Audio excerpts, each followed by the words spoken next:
welcome along to Transfer Talk. To Manchester United. That's the link I've never done in my life before. Let's talk Marcus Rashford, because we always talk Marcus Rashford in transfer windows. Any developments on his future? No, not at the moment. It'd be an interesting one, and there is even a suggestion that he might even stay at Manchester United. It wasn't Michael Carrick's decision to loan him out. He's yet to play under Michael Carrick.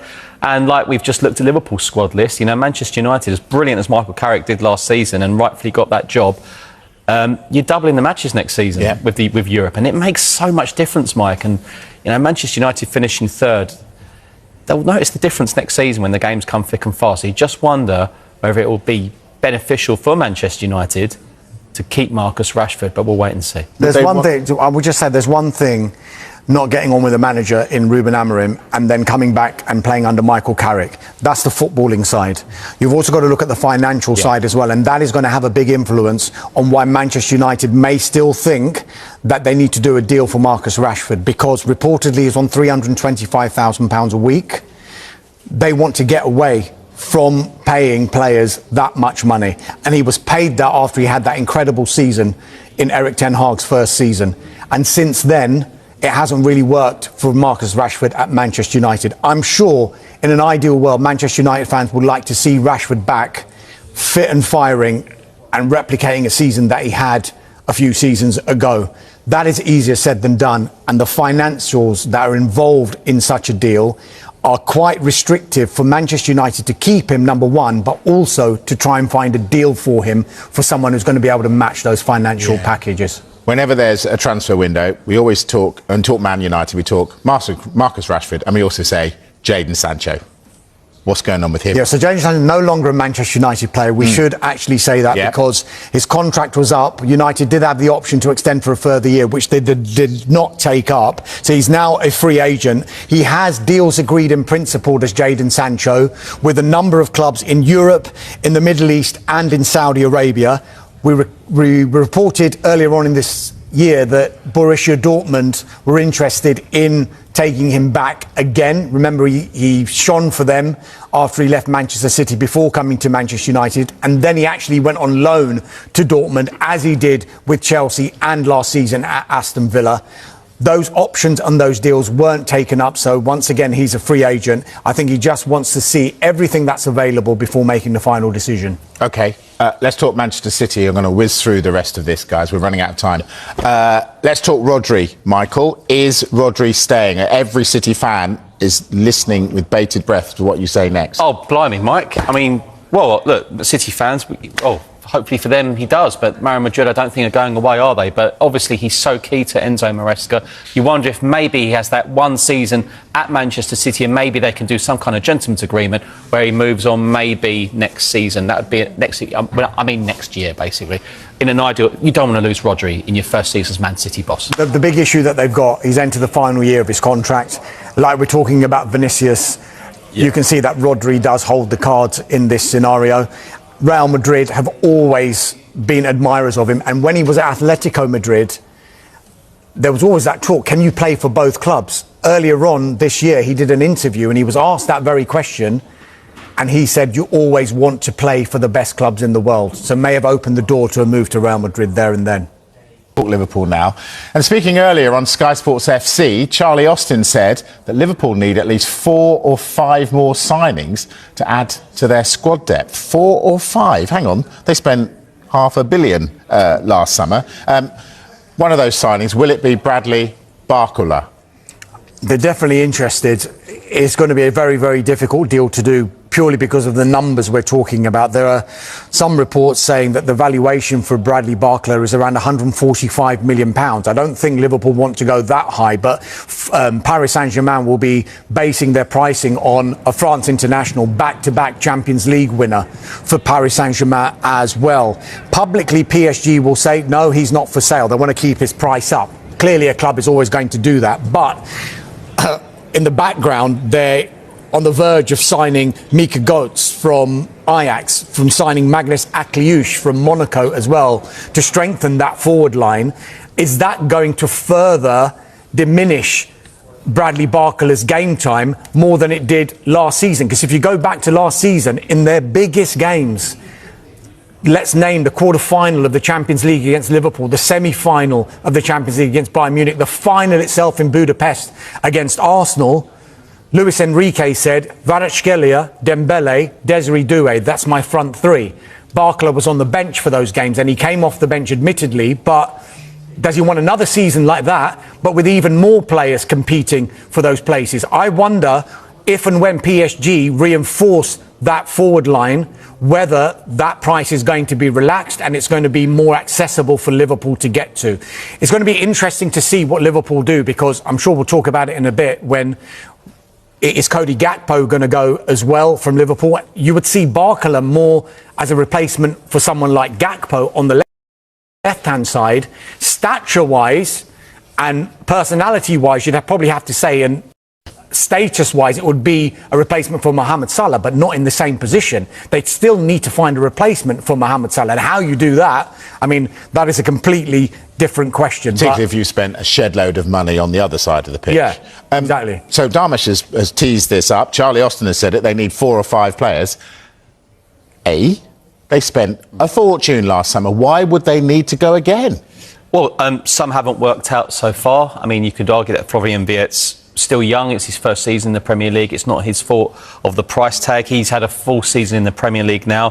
Zirkzee is well known by Andoni Iraola from his time at Bournemouth. He'll probably be the first choice left back after Andrew Robertson's departure.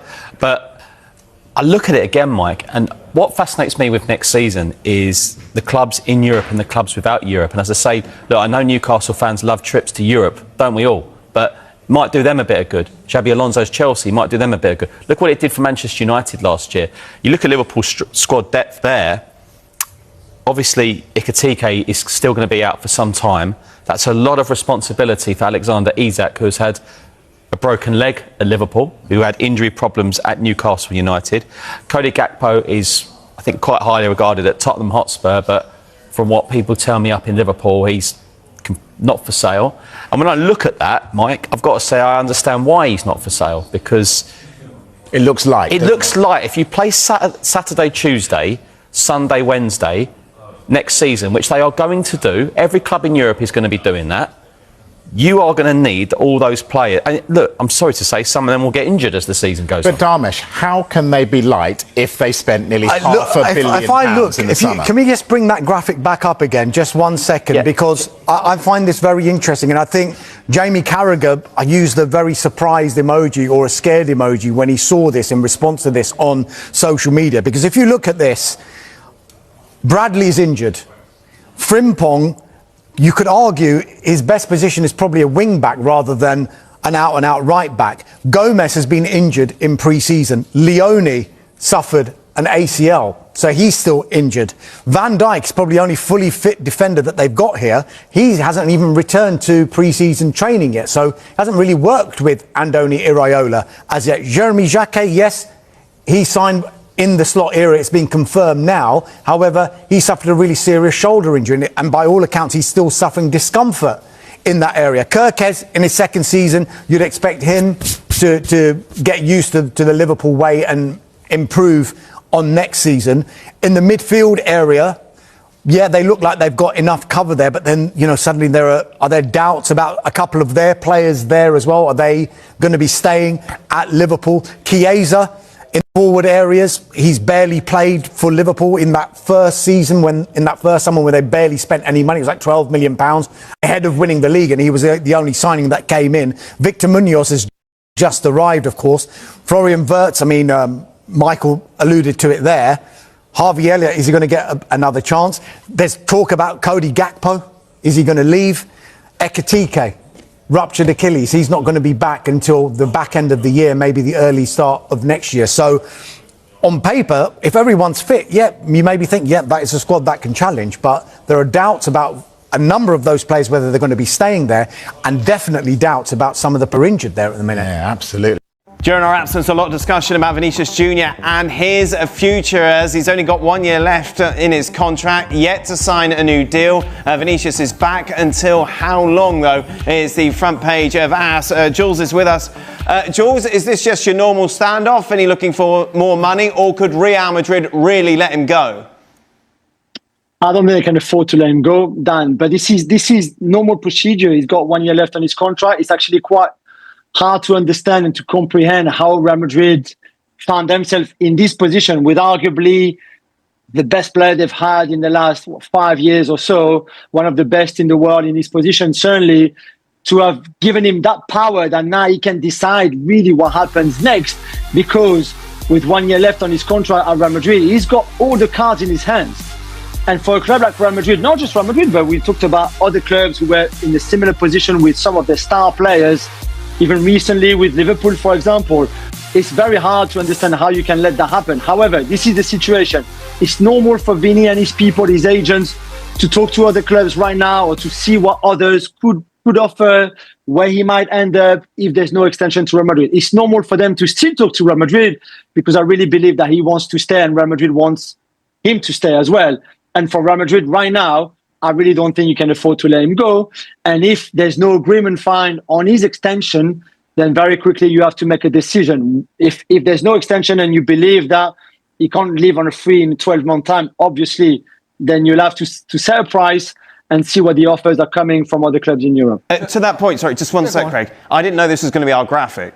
There's no way that Arsenal could get anywhere near the wages that he'd want, is there, Jules? I think that's very difficult. Yeah. He's one of the highest paid player in the world.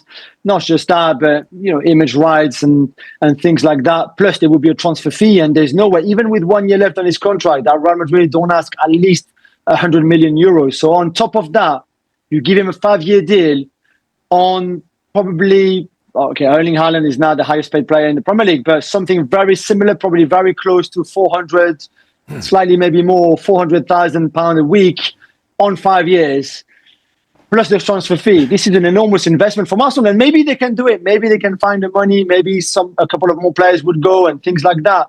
But this is a huge investment for them. If he comes to Arsenal, I think it's a game changer.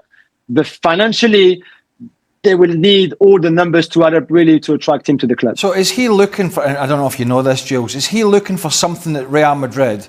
Because you're right, he is holding all the cards in terms of, ever since the Bosman ruling goes into the last year, then as long as you're a player that is something that almost everybody would take at a reasonable price, then you are the chief man in the poker game. But is he looking for something in terms of the money at Real Madrid that's parity with the likes of Kylian Mbappe, or is he looking to be? What are you laughing at? Chief man in the poker game. Well,